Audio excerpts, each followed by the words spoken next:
added to the panel. So yeah, welcome everybody. Thanks for coming back after lunch and the mindfulness. I know it's getting to the end of the week, kind of in the midweek. Maybe energy is starting to dip. I'm really glad that you're sticking with us. Lots more exciting things planned for today, and ending the day with a lovely movement session from Sarah Lynn. So if you are feeling the struggle, I would encourage you to come along and join for that. That will be a boost. So this next session is around how to incorporate executive function learning into your tutoring. And if you've been attending the other sessions for the rest of the week, you've probably heard a lot about executive function already and different applications. So this is going to be a fantastic session, as a round panel session to kind of bring all of those ideas together, and some ideas I'm sure it's going to be very insightful and helpful. So our panel for the day, we have Sean McCormick, who is himself a parent, husband, and an international executive function coach. So I feel like he should know what he's talking about here. This is promising, right? I'll show you what I'm looking at as well, so you can read it as we go. So he's founded the Executive Function Specialists. I think I sent out the link to that site yesterday, but I shall do so again, which is a remote coaching business providing support for parents and teams to be more organised and more thoughtful and more goal-oriented. Amy Smith, who we met on Monday, is the managing director of Apricot Learning. So before joining Apricot, Amy previously taught in mainstream schools and in colleges in the UK and the US, which is really interesting because then she's got the international approach, so she can add two different angles. She's been a guest lecturer, as we heard at the beginning of the week, at universities, seminaries and civic groups, and a practising theologian and iconographer. I don't know how anyone does so many different things. She's a very busy lady.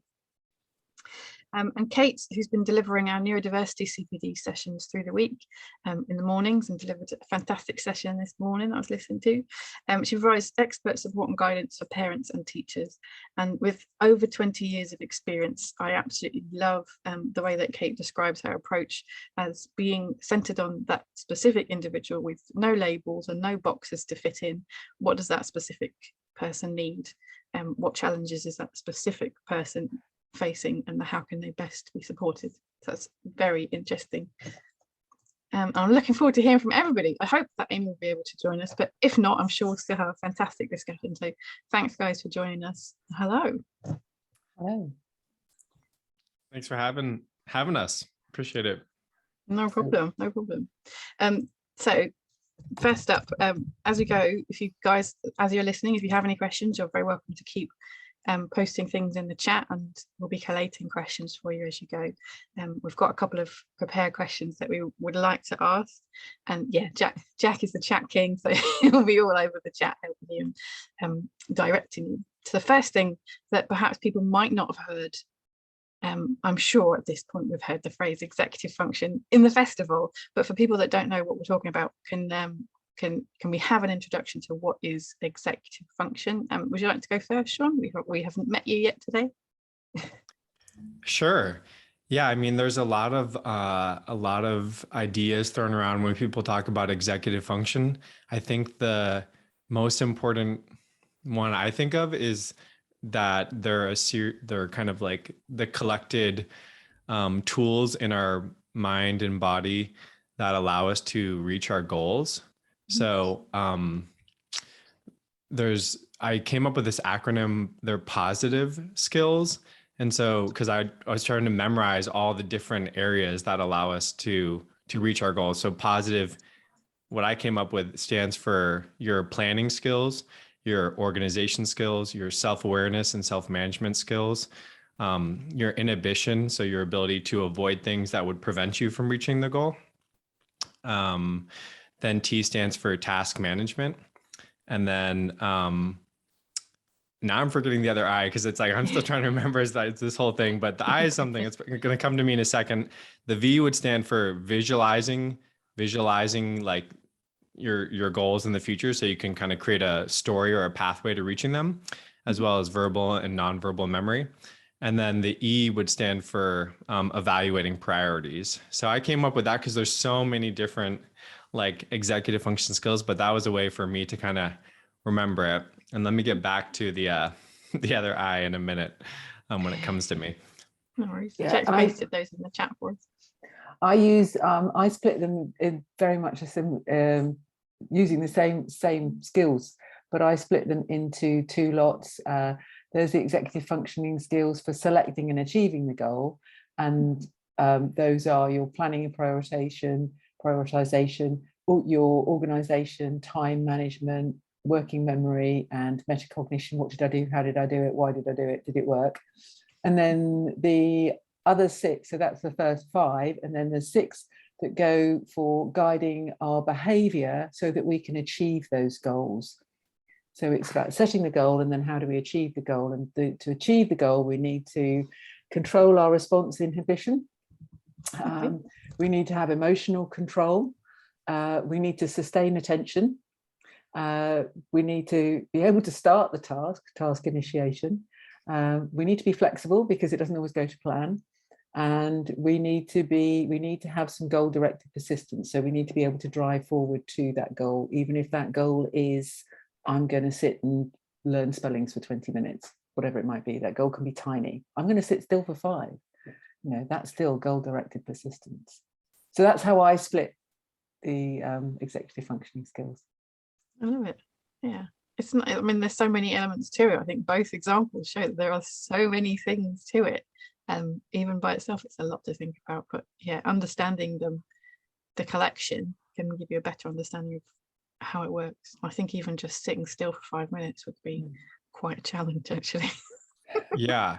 Well, and I wanted to add to that in every individual, there's all those skills, and then everybody has a different strength and challenge setup. So some people might be really good at sustaining attention, but they might not be good at prioritizing the right thing. So maybe they're sustaining attention on something that captures their attention, but it's not necessarily the most important thing.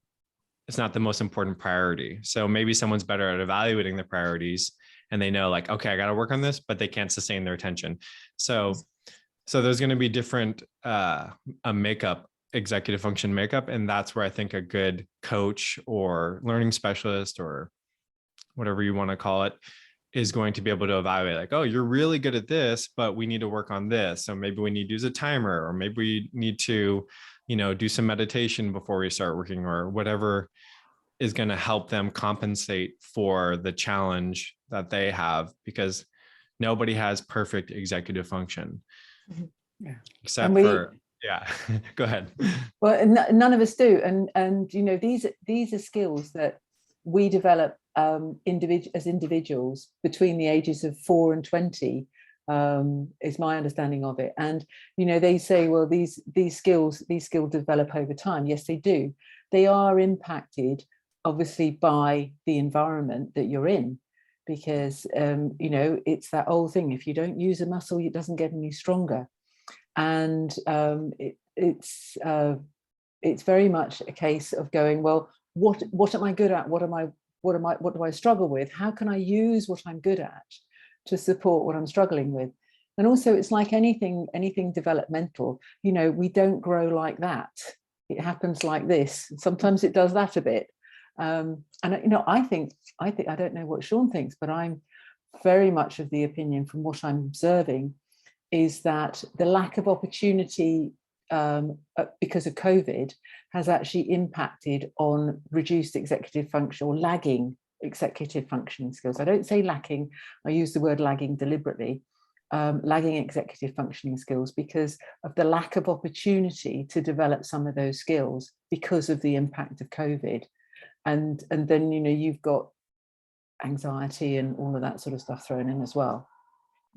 So yeah, it is, I completely agree with Sean. It is about, what is your personal profile? And also remembering that they are linked typically to ADHD and the developmental coordination disorder / dyspraxia. We know that a deficit in executive functioning skills goes hand in hand with those two diagnoses. I believe they affect everybody. We've all got them.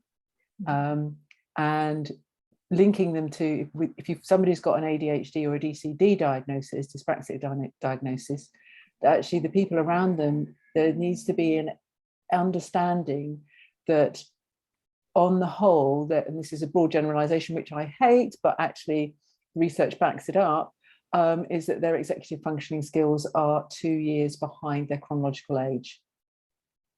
Oh, wow. Yeah, and now those same students have been in lockdown and isolated and missed time at school and time with friends. So you've got a 15-year-old who we have expectations of, who's got ADHD or dyspraxia. So their EF skills are that of a 13-year-old. And then we've had 2 years of COVID. Yeah. That's why we need the Seans in our lives. Yeah, well, I think that's a good point about the emotional part of it, because that's what people don't talk a lot about with ADHD. Is they usually talk about attention challenges, but one of the biggest parts of it, according to, so two of my favorite researchers around it are Dr. Russell Barkley. Dr. Russell Barkley and Dr. Adele Diamond. And Dr. Russell Barkley talks about ADHD is actually more of an issue of emotional regulation than anything. And what one thing he talks about is how people with attentional challenges, they often get frustrated, and then because they can't pay attention in the way they want to or desire to, and that causes dysregulation, and then it can also harm their relationships because they act out or they get frustrated or they become sullen and kind of withdrawn because it's difficult to pay attention in the way their peers might or their neurotypical peers might. So being able to understand that aspect of the ADHD or executive function challenges and work with it, I think is really important for tutors or for education professionals, because for some people, they might move away from a child that becomes dysregulated and say, oh, whoa, you're scaring me, or like, I can't help you. I'm going to go to the kid who's not acting that way. But if you're skilled and you understand that dysregulation and you can see that it's not personal, but it's more a symptom of their executive function challenges, then you can support that by providing opportunities, breaks, by giving them, fidget tools or giving them preferred activities between cognitively challenging activities. So that's an important part of this. It's not just attentional, it's also the emotional burden of not being able to reach one's goals and how that impacts a child. Yeah. Perhaps, I mean, my novice perspective on this, and you can tell me how accurate this is I kind of see that description of the ADHD mind just in a world where there is constant input and stimulus and everything is trying to take your attention away from where you want it to be anyway, and you've got every device that you have is giving you notifications and things. That whole kind of dysfunctional mind is being created for us, whether we want that or not, without any additional challenges involved. Yeah, no, and I imagine some people here have been identified as having ADHD or might have some executive challenges and some don't. And like, if you're neurotypical, like, yeah, it's got to be extremely taxing, and we all know it's taxing, but then imagine like someone who's like diagnosed, has forever, throughout their whole school history has had just those challenges, and it's like amplified to the max. So it's sometimes it's hard to have empathy if you haven't experienced it. So that, yeah, it's like, I think an example that comes up to me is like when I was being trained to be a teacher, and at first I went in and I was working in a school for non-English speaking students. So students who had immigrated to the United States, and to help us understand how they were experiencing it, they had someone come in and teach a lesson in French to us. And everybody didn't know what was going on. They were like, I don't know how to follow along. The teacher kept like yelling at them in French, and they were just confused. All of us were confused. And then they said, well, that's what it's like to be an English learner in a public school here, and so imagine that. And so take time as you try to help them understand things. And that's kind of an example, I think, that relates to a kid with ADHD, if it's severe or if it's challenging, that they can't follow along with certain things. And so they're breaking their pencils, or, they're drawing pictures on their desk because they're just stressed. So really being aware of that, I think will help our teachers and educators more effectively support them. Yeah, I mean, I completely agree. I always refer back to the iceberg. The behavior we see is the bit above the water, and it's the bit below the water where we need to be looking. And what I base it on is the fact that my behavior is based on a feeling, which is based on a need. So on a very, very simple level, I'm grumpy because I feel hungry and I need food. So if you take that analogy to any child who is not engaging in what you're asking them to engage with, being resistant in any way or any kind of behavior that isn't what you would expect, then just look at that formula and go and be curious and be kind, because they're not doing it deliberately. They're not snapping the pencils or kicking off because they want to be a pain. They're doing it because there's a problem somewhere. And you're the adult in the room, so take that responsibility. So, I mean, I'm sure I see that somebody had that Matt had a raised hand. Oh yeah, I don't know if we've lost him now. Are you still here, Matt? Yeah. Well, I was, I just think it's so interesting. I don't know if this was a round table, so I was like, oh, just put your comments in the chat. But Stephen Hawking talks about, with income inequality, the idea that there will be like two separate species essentially developing, because one will have the means to get access to information, healthcare. He was talking about biohacking, which is like presents and CRISPR and genetic modification, and that's a whole other separate subject. But I wonder with education, I was talking to a student who was driving a motorbike, and I was talking to him, and he said, I learned how to buy this bike and fix it up from YouTube videos. And what we're seeing is not only like, it's strange with the technology culture, because on the one hand, the technology enhances this ADHD lack of focus. And I don't necessarily know if the technology is the best for mental health. But on the other hand, I think about the fact that I'm in America and I'm attending a conference in the UK and learning secrets and information. And that is like, I'm like, do I technically have an advantage that people only going to in person don't have? So like I think we're the world shifted in such a significant way over the last 2 years, and it's just, I don't know, it's a very strange thing that I want to put out there. Like in my graduate degree in elementary ed, they were like, is memorization kind of an obsolete skill set? Because like we have the internet, everything is available readily. Like, so I don't know. These are all bigger questions. There's no right or wrong, black or white answers, but it's very strange. And I just put that out there to the panel. I'm going to stop talking now. Let you all take it, because I'm just nervous talking. Well, there's I can't remember who it is, but there was a wonderful talk by this psychologist who was saying, actually, some of the ADHD behaviors is about our response inhibition. Yeah. So you can get in trouble for your lack of response inhibition. You're shouting out, you're acting without thinking, but actually, isn't that the same thing as spontaneity? Yeah. Yeah. Yeah. I think, yeah. Someone said, I can't remember who it was, but someone was saying about technology. Technology is a powerful tool, but people shouldn't really be given it before they're told how to use it properly. Yeah.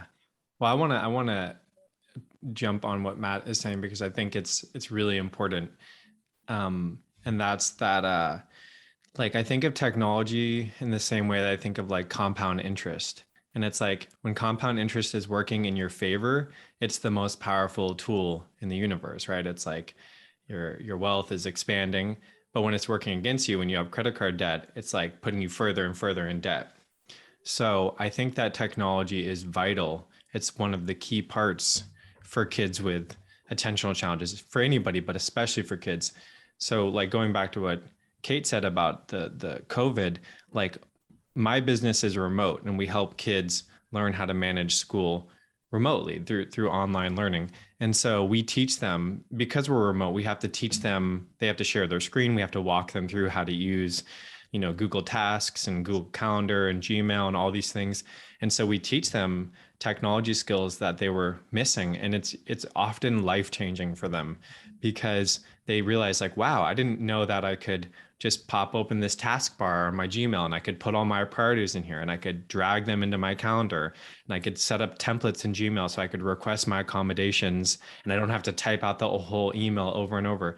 Like, all these little technology hacks that students can use are incredibly life-changing for them. And so I think that we need to be able to teach them that if they're going to rise into the echelon of the wealthy people, or whatever the first part of your conversation was, Matt, like the different, I don't know if it's necessarily the wealth versus the poverty, though I'm sure that has a huge impact.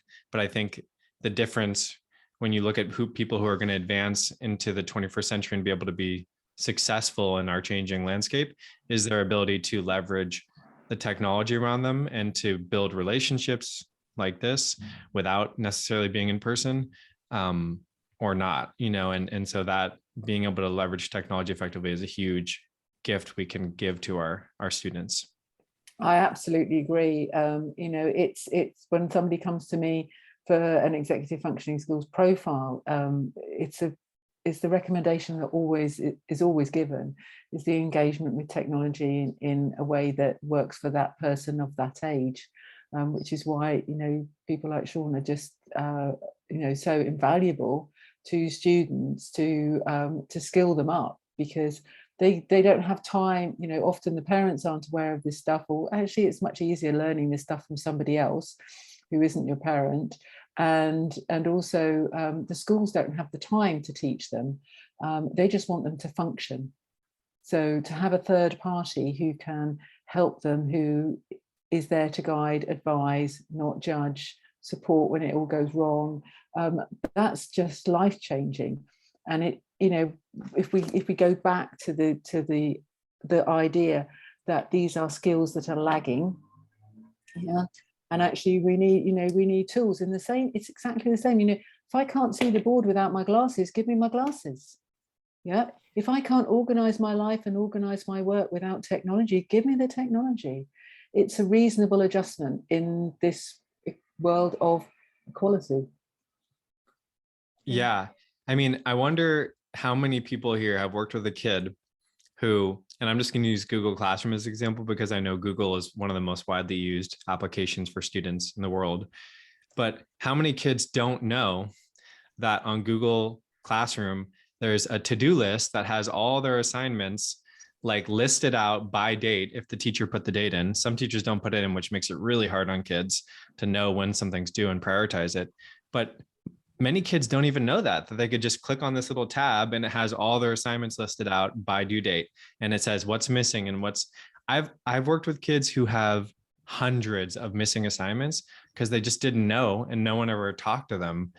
And it's like incredible, it's incredible that no one's catching that and looking across the board at their students and saying like, wow, like this is an emergency. Like this kid has 50 or 75 missing assignments. It's, May and the school year ends in a month and no one has stopped to check in. And so that's the kind of student that I typically work with is kids who are in that position, or, not all of them are, but and some of them are gifted and they just want to like learn these things, but that's something I see all the time and it's kind of scary. And so I think we'll probably talk about this more, but I think that's one of the biggest missing pieces in education is that not enough teachers are trained in the technology that they're wielding. So they don't even know how to like put their due dates correctly or break their assignments into like step-by-step instructions that a kid with ADHD or executive function challenges could like basically interpret. So I think, that's one of my missions is to ensure all K through 12 teachers are developing and trained in how to support kids with executive function challenges. And you know, it's about when people go for an assessment, you know, a lot of kids will go to the educational psychologist, or parents will go to the educational psychologist because it's an education. Yeah, but actually, what does the ed psych do? That's what I was talking about on Monday. You know, what the ed psych does is a diagnosis of dyslexia, that sort of thing. More and more ed psychs are now incorporating an assessment for executive functioning skills, in the same way as some clinicians who will do a diagnosis of ADHD. Some people in the chat have talked about ADD. We don't use ADD anymore. Everybody knows what it means, but it's ADHD inattentive type rather than hyperactive type or combined type. And some of those clinicians will do an assessment of executive functioning. So it's very much a case of, you know, if you've got a child or a parent who is saying, I want onward referral, you know, who do you think I should go and talk to? It's not just about looking at the label on the door. It's about digging deep and asking, well, what are you going to do? What tests, what assessments are you going to do on my child? What are we going to find out from it? What's the outcome? Because, you know, do you need a label, or do you need to know where your child's strengths and weaknesses lie, and therefore what support and guidance they need from experts? Wouldn't every child benefit from that? That sounds fantastic. Yeah, well, you know, skilling up the teachers to be able to recognise, as Sean says, to understand executive functioning and know to recognise where it's breaking down and know how to support it in the classroom, is got to be the way forward. We've seen huge changes in the classroom with the acknowledgement of things like understanding the importance of visual timetables or movement breaks, things like that, and accepting of that. And you know, understanding executive functioning skills and how to support them is the next bit, hopefully very quickly. Yeah, and the assessment part is so important. And Kate, I saw on LinkedIn that you assessed one of the key, well, Julia, you know, she put that post about how incredible your assessment was. I totally want to learn more about your assessment process. But I also wanted to add that one error I see parents make is that they over depend on the assessment. And what I mean by that is, well, especially here where I live, if the assessment isn't exactly what the parent wanted, like a lot of parents are denied specialized supports in where I live in the United States, and across the country, because the assessment doesn't say they have a particular disability or diagnosis. And so they don't get an IEP, which allows them access to like a coach like myself or some type of resource period. So that's often really frustrating to parents, because they see their kid struggling to turn things in. They see their kid, you know, not paying attention in class or have low grades, but then the assessment doesn't show up the way they want it. And then they're denied an IEP or a 504 or specialized learning plan. So one thing that I think is really important in the assessment process is it's not just about a kid going into a psychologist's office, taking a battery of tests, and then you get the results. And you're like, okay, like now we're going to bring this to the school. The assessment process should also include interviews with the teachers, interviews with the people where the kid is struggling, because if that doesn't happen, they might be performing cognitively at a very high level, but there might be something about the environment or something that's preventing them from accessing their education. So it's really important to take a full view in that assessment process. Otherwise, it might really miss a big part of the picture, which might be the school environment and something that's occurring there. So just as parents and as educators, I encourage you to include that part, or talk to the tutor or the educator, like really include that in the assessment. Yeah, I mean, the assessment I do does gather information from school, the parent and the child, and from multiple people. So it can be several teachers at school, and it can be tutors as well. And that's why it's so powerful. But, you know, it's we were talking about ADHD just a little while ago, and, you know, the ability of somebody with ADHD to hyperfocus. So you take that child with ADHD, you know, this is just what Sean's saying, is that you take that child with ADHD, you put them one-to-one with a clinician, and wow, they're fantastic. You know, they can perform brilliantly. But you put them in a class of 30 kids and there's some background noise, there's visual distraction, they're hungry, maybe they haven't had their medication that day or whatever it might be. And you've got a completely different scenario. So you need to have the whole picture. And different clinicians, well, the clinicians vary hugely, same as teachers vary hugely. But yeah, it is important to get the whole picture. Yeah. I thought it was quite interesting, as you said, that the skills are developed up to the age of 20, so that every school age student does not have full executive function skills anyway. So they're not going to be able to deal with things that the adults set. So as Sean was explaining, the Google Classroom tasks, I mean, very occasionally students will open up their Google Classroom for me to see their homework. I don't think I've ever seen one that's actually marked. Well, maybe occasionally I see some that have actually marked their tasks complete. There's probably a level of normality to that because they are children. Well, one of the common misconceptions is that dyspraxia is just a motor function difficulty. Yeah. And it's not. It has huge impact on organisation skills and executive functioning skills.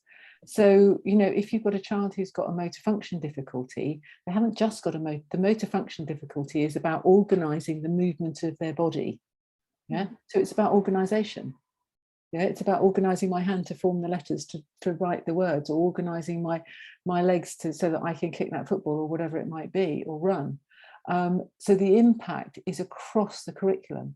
So if you take that individual who's got dyspraxia to organise their movement to climb a climbing frame at the age of 4, by the time that person is 18, 19, they're wanting to live independently.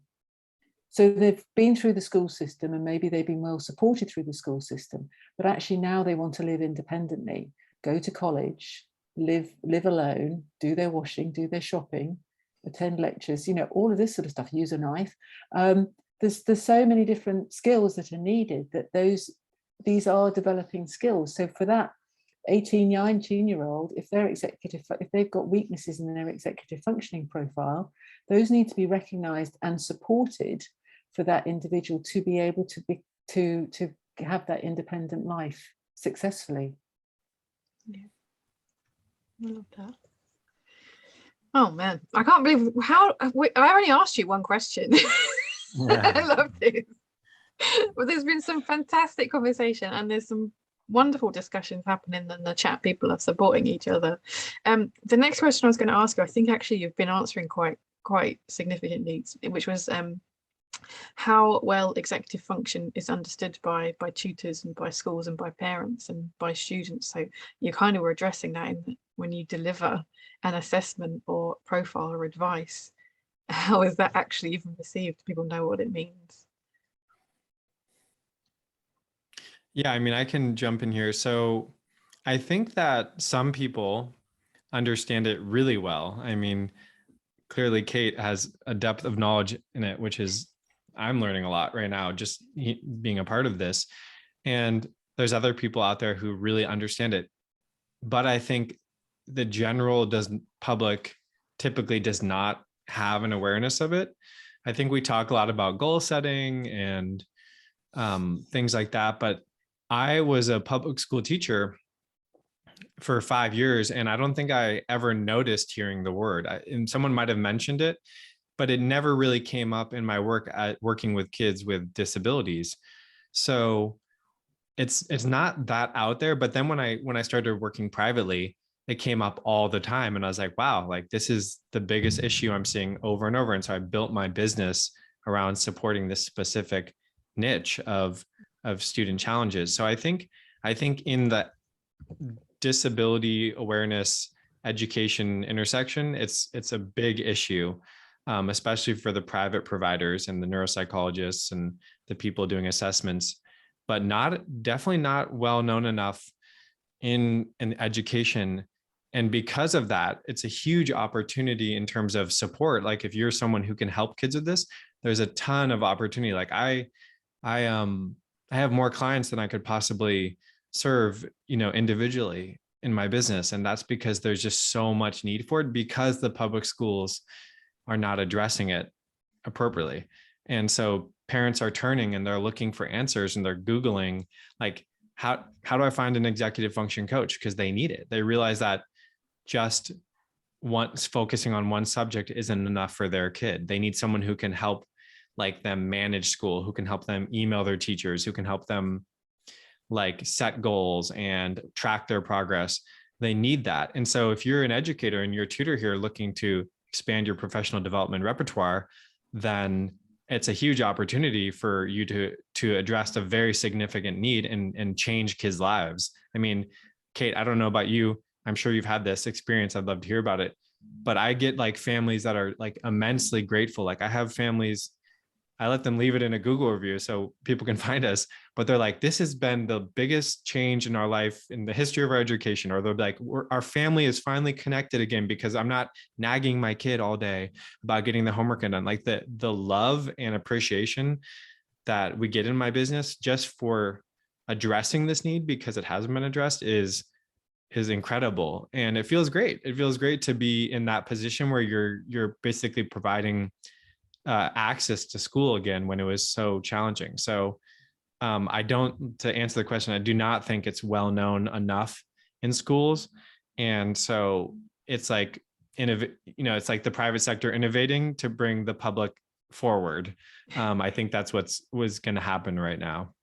Yeah, I totally agree. I mean, I think that tutors have the fantastic opportunity, as Sean says, to upskill themselves about executive functioning, and then be able to, when you're working one-to-one, you have the privilege to be able to notice what that individual is finding challenging, and take that and just be that, use that curiosity, be that detective, go, okay, well, what executive functioning skills is this relating to? And then maybe give it a little bit of a test if you're not sure, and then incorporate that into your learning, but also communicate that to others, communicate that to school, communicate that to parents, try and empower the child, so that the student goes, okay, so, this is what I need, this is where I need help, and this is how others can help me. So to be able to empower a child to be able to say to their teacher in school, look, I really struggle with this, so can you help me? And this is what I need bullet points because I can't do planning. That task is too big for me, please break it down. Or what are the success criteria? Because that's what I need to be able to follow. And give them that voice, give them that strength, because it's not something that's wrong with them. Yeah, they're not at fault. It's just they need support in the same way as I need glasses to see the board. It's just reasonable adjustment, and reasonable adjustment is the thing that underpins quality first teaching. So it is really important. But yes, I completely agree. The relief of parents to have a third party to be able to support these weaknesses is so important. And it's often really important because the parents too are lacking these skills. Oh, yeah. I can't even imagine the conflicts that they must have. And having seen, I don't have children, I've had very difficult students, and you can see the difference that it can make to switch from discipline, regulation, stern control to asking them, what are you feeling? What do you need? What are you struggling with? Some look at me like, why are you asking me that? Are you supposed to ask me that? Yeah, of course I'm supposed to ask you that. That's exactly why we're here.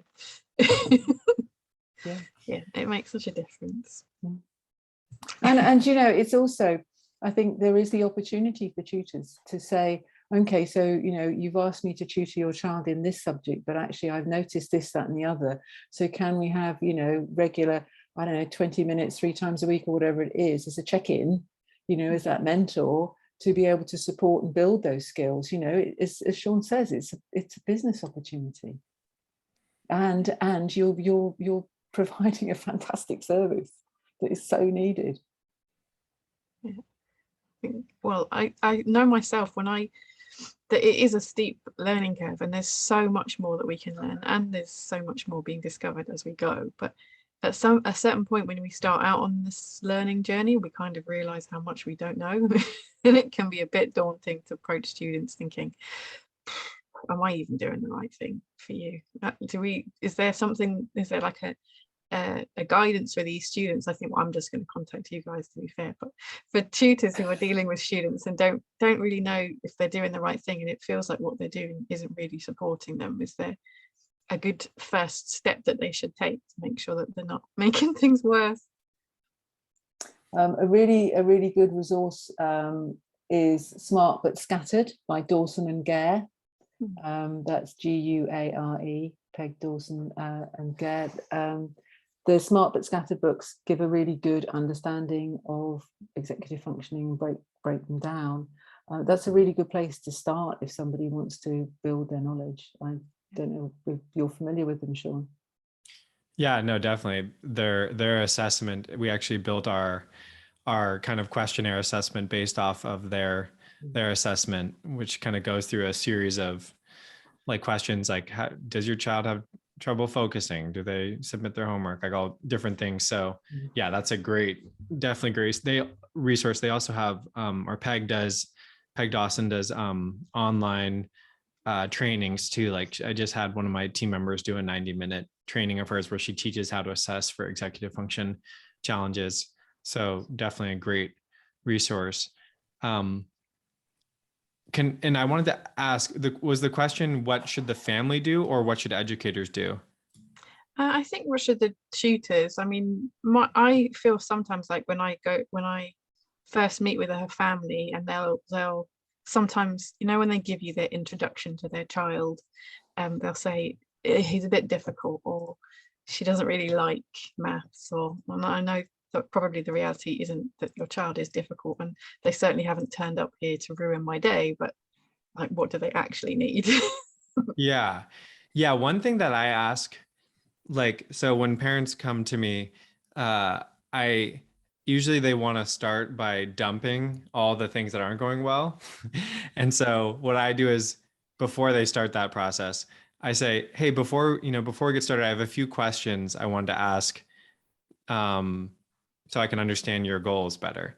Is that okay? And so I just ask that first, because if they're like, no, I need to tell you this, then I'm like, they're probably not a good match for me if they're just going to be upset the whole time. And I try to limit that initial call, because it could take up an hour or all day, and your time is valuable, educators, don't forget that. So what I do is I ask that question. If they say yes, and they kind of agree to let me ask some questions, then I'm like, okay, I think this is the first, trial yes, or buy-in that I'm like, okay, we can move forward potentially. And then I ask this question. I say, how would your student's life or your family's life look different at the end of this semester if we were to work together? What would be different about your life if it was a successful coaching experience? And so usually they're like, well, my kid would have less missing assignments, their grades would be better, they'd be talking to their teachers instead of avoiding them, something along those lines. So starting with those really clear goals, with the parents, at least getting clear with them, and then going to the kid. So after the parents, I affirm that we can help with that. Then we go to the kid and we say, hey, your parents shared that they want this. Is that what you want, or is it something different? And so we align those two sets of goals. And if they're in alignment and it's something we can reasonably provide, I don't want to say we can do something we can't do, then we move forward. And we always use that as the basis for each session. We're like, hey, this is where we agreed, what's the most important step we can take on having less missing assignments, improving your grades. So starting with that kind of agreed upon goal, and then always working from there, and also keeping the family updated. So I use this service called TutorBird. Actually, they're sponsoring this festival. Everybody knows what TutorBird is.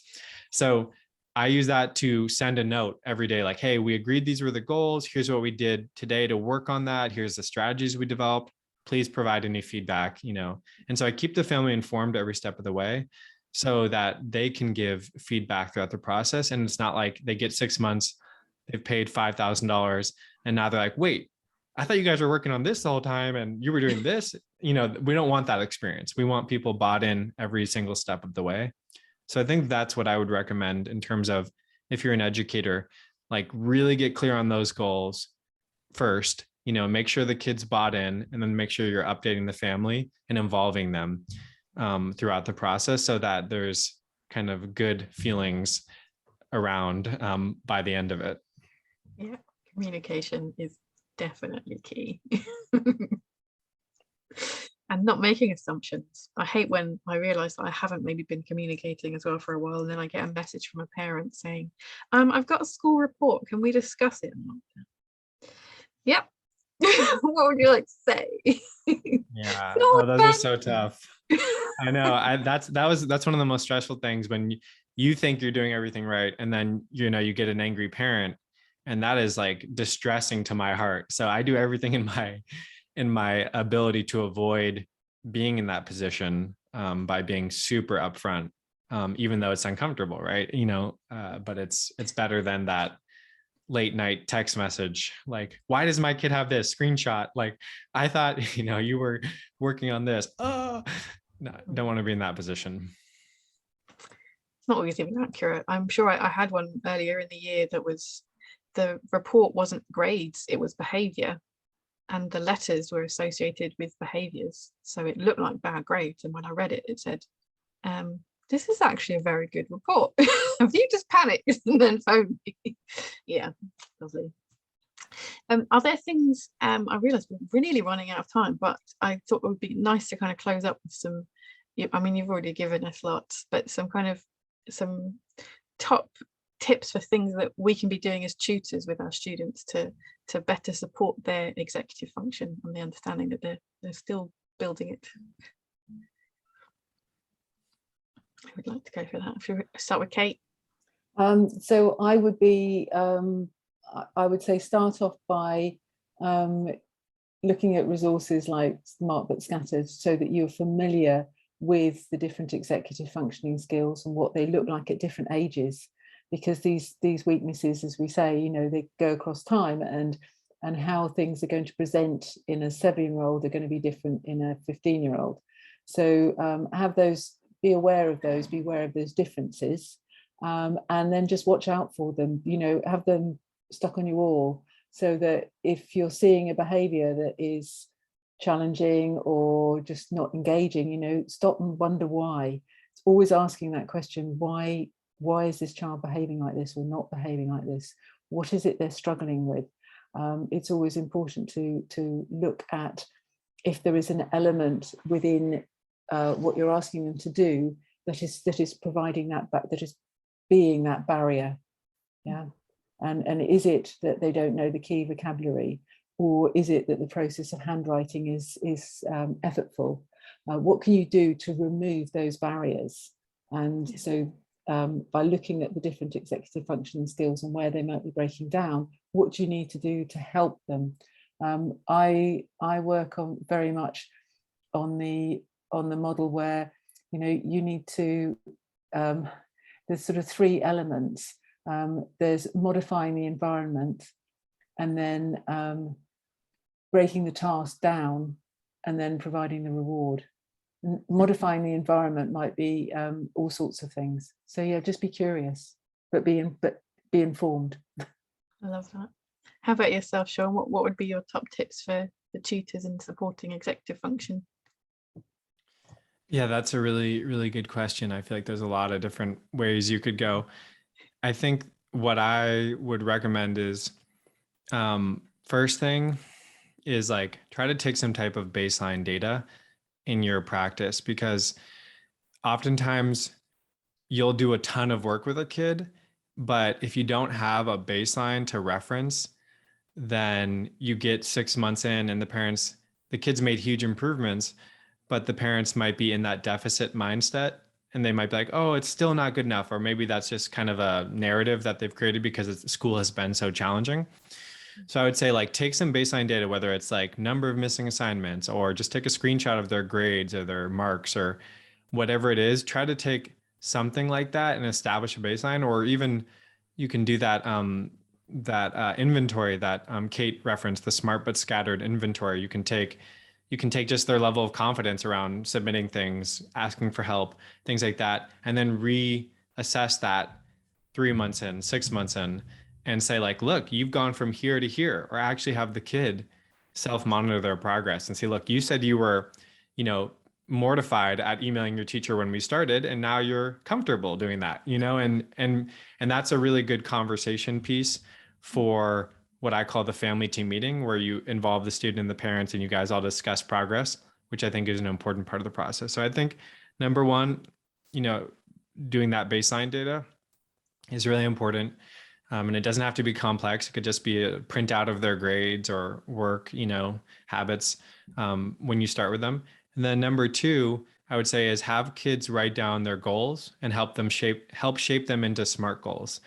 When someone writes down their goals, there's a study done here in California that if you write down your goals, you're 42% more likely to achieve them. You know, this lady did an analysis between a control group who didn't write them down and a control group who wrote them down with 270 participants, Dr. Gail Matthews.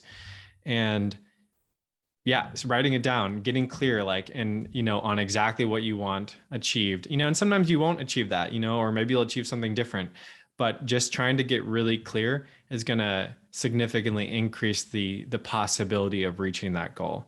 So I think those two things, like establishing that baseline data and then writing down SMART specific goals, is really helpful for students. Perfect. Thank you very much. I know. So I personally could keep talking to you guys all day. Can I just add that I think, you know, I totally agree with Sean's thoughts on this, that, you know, having that baseline and being able to reevaluate is really important. But I also think, as well as looking at where the deficits are, that it's very important to look at where the strengths are, because I don't know about you, Sean, but I have never come across an individual who has got deficits in all of the executive functioning skills. Right. So, yeah. you know, because we are trying to plug holes, fill gaps, teach skills, you know, most of what we're doing is focusing on what the kids can't do. But actually, it's really important to take some time just to focus with them on what they can do and to celebrate those things.